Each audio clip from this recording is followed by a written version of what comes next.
Hello there, welcome to Killer Beauty, where we talk about crazy shit going on in the world, mostly murders, a lot of true crime, and we do our makeup at the same time. Today, I'm going to be talking about John List. This motherfucker was crazy. I mean, all of them are crazy, right? This story actually happened before my time in 1971. And there's so many little details to it, you know, little crazy shit that happened. Wow, I like it so much. I guess I don't like it. It's not good to say. So, I'm going to tell you about him. Because he's batshit. John List was born in Bay City, Michigan in 1925. Which, if I'm not mistaken, that's like around the Great Depression era. So it was a pretty shitty time, you know, just in general. His parents were Alma and John Frederick, and they were German Americans. So in their household, they spoke German. So as John grew up, he was able to speak fluent German. They were devout Lutherans, and I don't know that you know, is like a religion that is extremely strict in general, but I know that his parents were very strict. They raised him in a very shielded and strict environment. His mother was fiercely overprotective. She wouldn't even let John go, like, leave the neighborhood with the other boys. And I'm guessing in 1925, you know, boys probably, like, what do they do? Run around on their bicycles? I don't know. She wouldn't even let him do that. Which meant that John essentially had, you got it, 0 friends. You know, it's like, you're never allowed to do anything, so it's hard for him to make friends. But he was a diligent student. He graduated school. I think his father died either shortly before or after he graduated, and he went into the military. He enlisted in World War II. He's also fluent in German, which I'm sure that didn't hurt anything, you know. So there's a couple of conflicting reports here. Some reports say that John was only an army technician, and other reports say that he actually did have some time in combat, about 41 days. So he does use this later as part of his defense that he had PTSD from combat. So I'm guessing that somewhere along the line he did serve in combat. I think that they would probably be able to prove or disprove that, but I don't really know. There's, you know, conflicting reports. He comes back home after World War II, and he goes to college, and he completes his bachelor's degree, and then he also goes on to complete his master's in accounting. So right after that, he enlists right back into the army and goes to the Korean War at this time. Serves in the Korean War in 1950, and this time it was for sure no combat. They found out about his background and finances, so they basically sent him to Virginia, and he worked in an office the whole time, like doing army financing or whatever. While he was there, he actually met his first wife, Helen Morris Taylor. Now, Helen was a widow of an officer that got killed in the Korean War. And I think he was a bit of a to-do. He might have received a Silver Star or something, but, you know, he was killed in action, basically. So she had a daughter from this marriage, and her name was Brenda. So in 1951, he and Helen get married. And shortly thereafter, in 1952, he completes his tour. So he's done, you know, with serving in the army, and he's ready to start his corporate life, basically. So in 1952, he starts working for a firm in Detroit, Michigan. Stays there for a few years. And then in 1955, he goes to Kalamazoo, Michigan. He works for a paper company there. I think he's there for about 3 years as the audit supervisor, and that's when his 3 children are born. Well, not all at the same time, but they're born while he's working there. After he's been there about 4 years, he gets moved up to be basically the supervisor of the accounting department. So, you know, he's trying to move up in the world and get better jobs so he can take care of his family. And in 1960, Brenda is quite a bit older than the other kids. Remember, she's the kid that Helen had from her first marriage. And she ends up moving out of the house. I believe she gets married. But a lot of the reason she moves out is because of the toxic environment in the home. She does not want to live in that shit anymore. And by all accounts, I don't think she cared for John much. So Brenda moves out, and family moves to Rochester, New York. because he receives a big shot promotion, not really promotion, but another job that's a lot bigger and better, and that is working for Xerox, and he gets a director position there. So they all move to Rochester, New York, and Brenda goes on her own way. So he works there about 5 years, and then he has an opportunity come up at a bank, and it's actually being the comptroller there, which is a huge position. It's basically typically right under the COO, so this would be like a big shot advance for him. So he takes the position as a comptroller and VP, and the VP. And this position is in Jersey City, New Jersey, so they move there.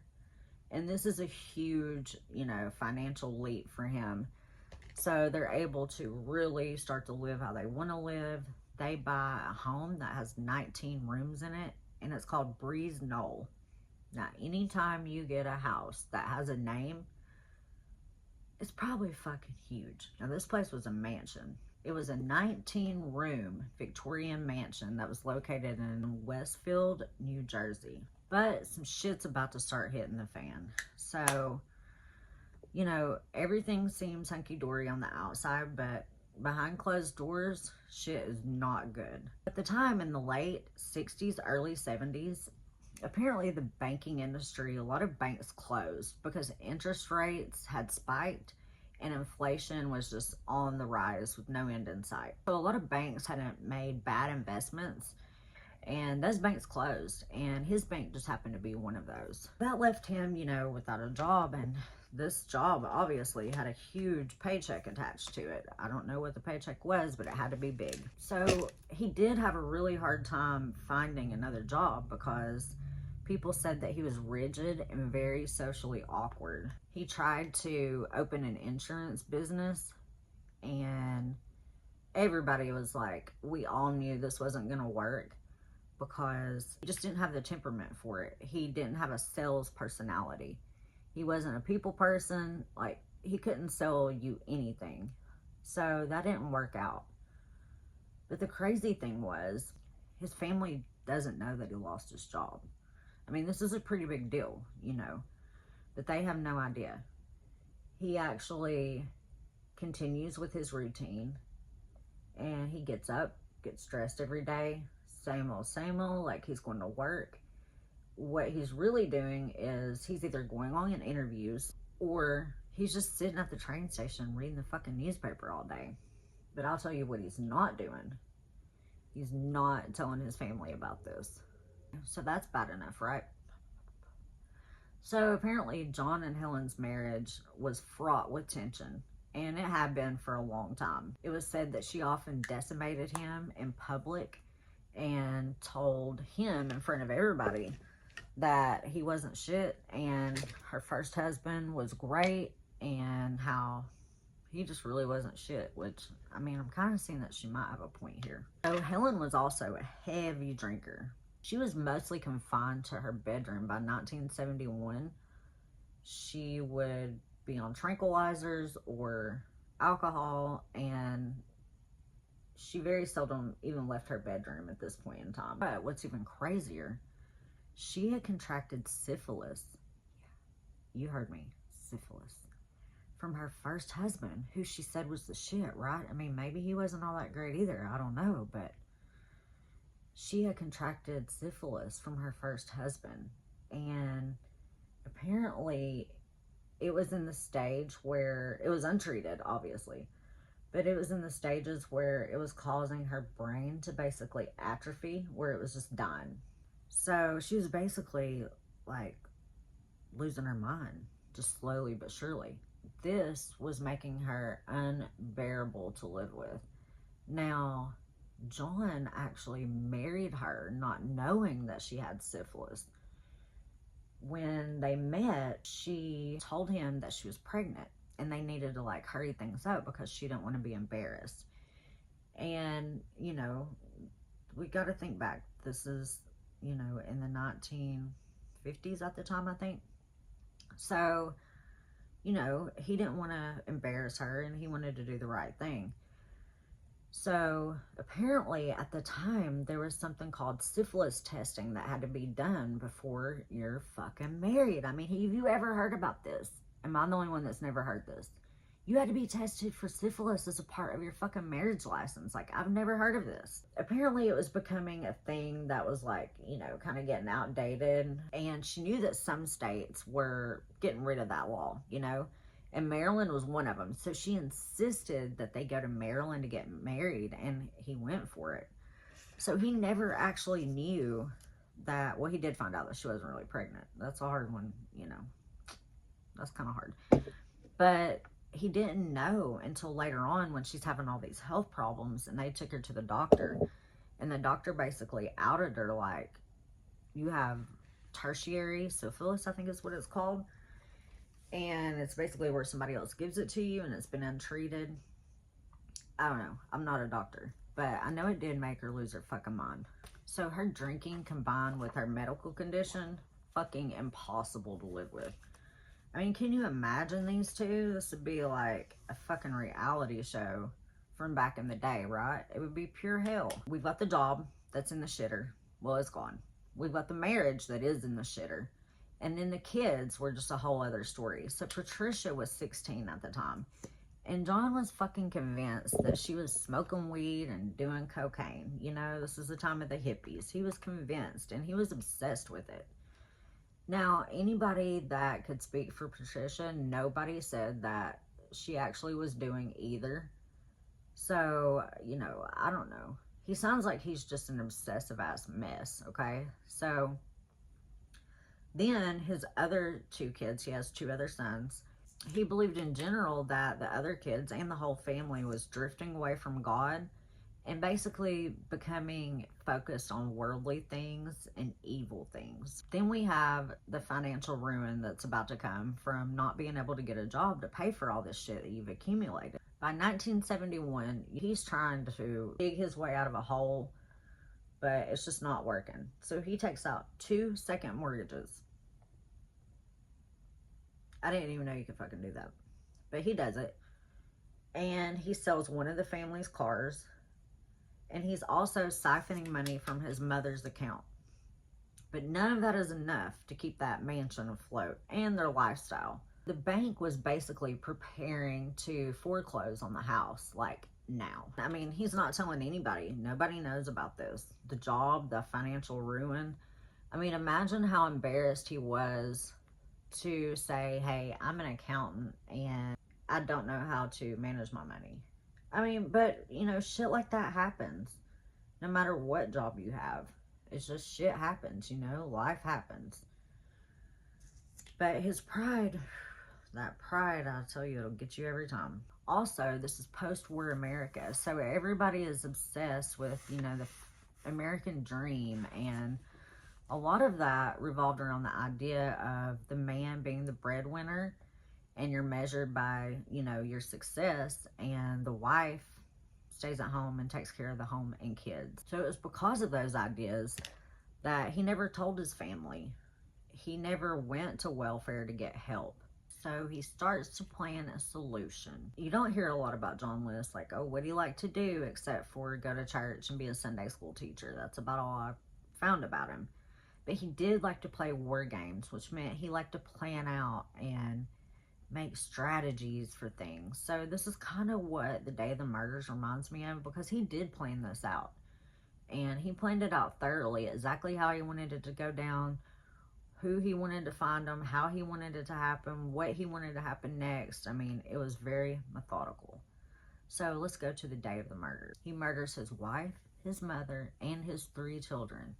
On November 9th, 1971, while his kids were at school, he first kills his wife, who is 47, by shooting her in the back of the head. He then kills his mother, Alma, who is 84. He shoots her above her eye. His daughter, Patricia, who was 16, and his son, one of his sons, arrived home from school, and he shot both of them in the back of the head as they were entering the house. He then makes himself a lunch. Now, there's a fucking problem. Like, anytime I've ever had anything traumatic happen in my life, I mean, I've never had anything like this happen.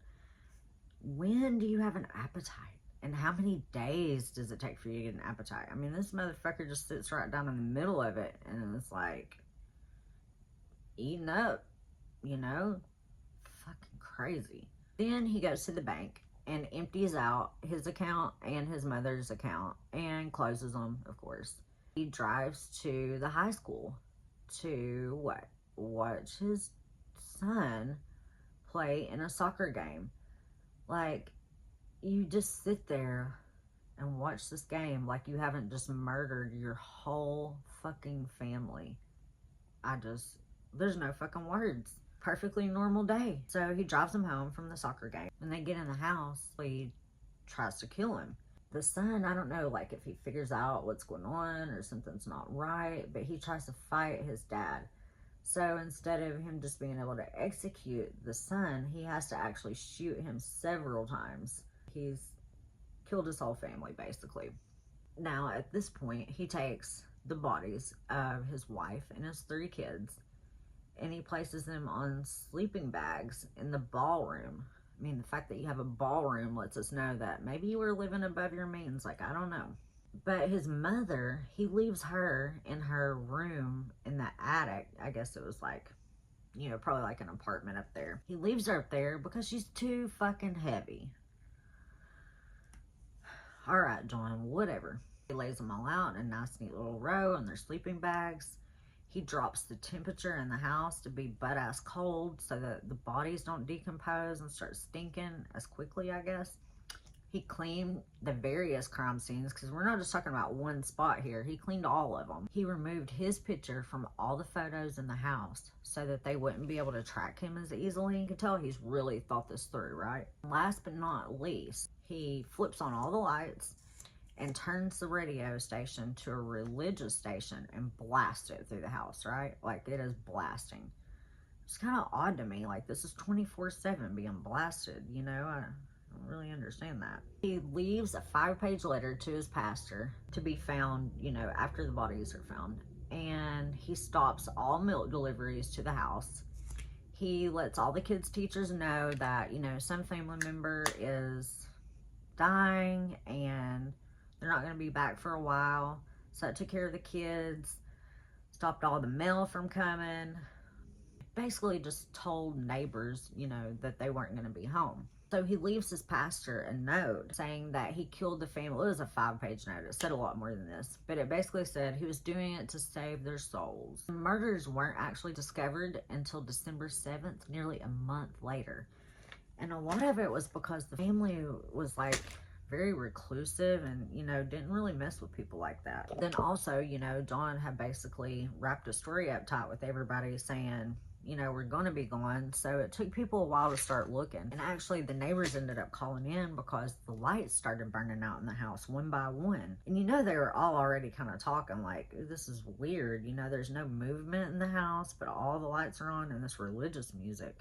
But you know how it was back then? Well, I don't. But, you know, they say it was like this. You just kind of minded your business, right? Finally, they call the police. The police are able to enter through a window that was left open in the basement, which I would say was probably part of his plan too. You know, make everything easy for him, I guess. I don't know. So once officers went in and discovered the body, they launched a nationwide manhunt for Johnlist. And there was just no success, you know. They didn't really know where he had went. They had no idea. All the reliable photos of him were destroyed. He left the family car at JFK Airport, which there was nothing to ever suggest that he took a flight out of there. So I think it was kind of left as a red herring to kind of throw him off his track, because later it was found out he had actually traveled by train to Michigan and then to where he ended up living for a short time in Denver, Colorado. Breeze Knoll, the house that they lived in, it remained empty. The house actually burned down 9 months after the murders, which is really crazy. They did say that it was arson, but they never figured out who did it. Even still to this day, it's not solved. When the home was destroyed, they actually released a report that said the skylight in the ballroom was a Tiffany original, and it was worth over $100,000 at that time, which would be the equivalent of over $770,000 at this time. Yeah. You know, it just shows when you give up hope, there was always hope there. He didn't have faith. What happened to his faith? I thought he was Mr. Religious, huh?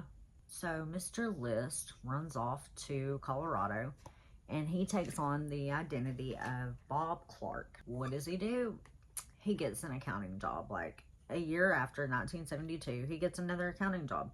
Like, why couldn't he have just tried and tried? You know, it's just like, it's really frustrating to me.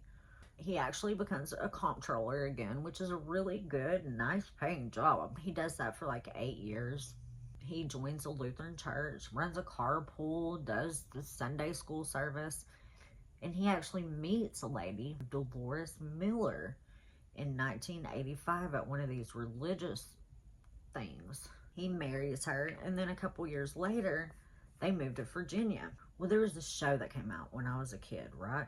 And it was called America's Most Wanted. It was kind of scary. It had, you know, this kind of music to it and stuff. It would like recount what the person had done, but it was really spooky for the time. You know, you gotta think, this is like late 80s, early 90s. So in May 1989, John List crime was featured on America's Most Wanted, like one of the first features that they did. And this was 17 years, 6 months, and 23 days after the murders. So it featured this age-progressed sculpture, like a clay sculpture of what they thought he might look like. This show is very successful, okay? On June 1st, less than 2 weeks after it aired, they actually got a hit. It was crazy how much the sculpture actually ended up looking like the current version of John List. Apparently, a former neighbor that he had had in Denver had recognized him and had called in, like, yeah, I know this fool.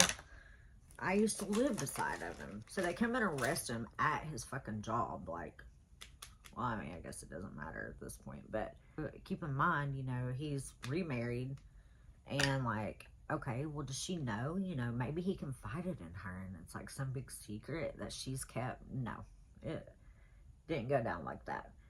So they arrest him and he continues to deny being John List. He's like, I don't know who this dude is. You know, I'm Bob Clark.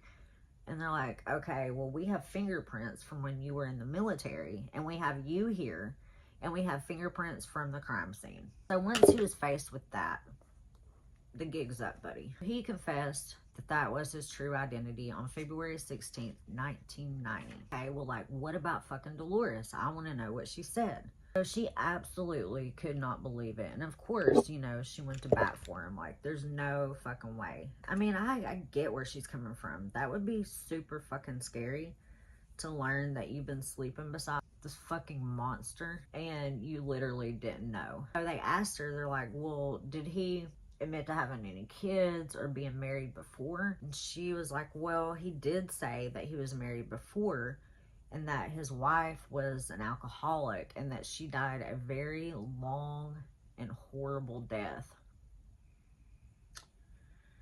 Okie dokie. She said that the man that she knew was a very kind, loving, and devoted husband. He was a quiet and friendly man who loved the work and the people that he worked with. This was according to her.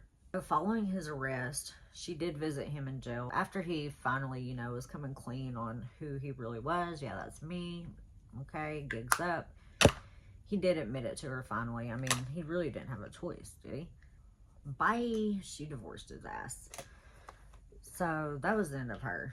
I mean, not the end of her, but, you know, for him it was. He does go to trial. I'm not sure why, because I guess he was trying to say that he was mentally insane. I did this, but I wasn't mentally there at the time. I don't know. He tries to use the excuse that he suffered from obsessive compulsive disorder and that he had PTSD from the 41 days of combat that he did. Like I said, there's some question on whether or not that combat ever happened, but he did use it in trial, or try to use it. The judge was not fucking having it. He was basically like, go fuck yourself. He gave John 5 terms of life imprisonment, and he even said that John never took responsibility because John kept saying because of his mental state at the time, he didn't feel he should be responsible. He said John List, the judge ended up saying John List is somebody without remorse or honor. John List actually died in prison 19 years later. He was 82 years old. March 21st, 2008, He dies of pneumonia in prison, basically. And he only had to serve 19 years before he died, because he was already an old shit once they got him. That kind of sucks to me, you know? What do you do? I would like to have seen him spend a lot more time than that. Unfortunately, that's what we've got here. I wouldn't even want to live on that street. I mean, it's just horrible. That's something that a community could never, ever forget. It's just awful. That's the story of John List, the family annihilator and boogeyman of Westfield. I mean, what a piece of shit, right?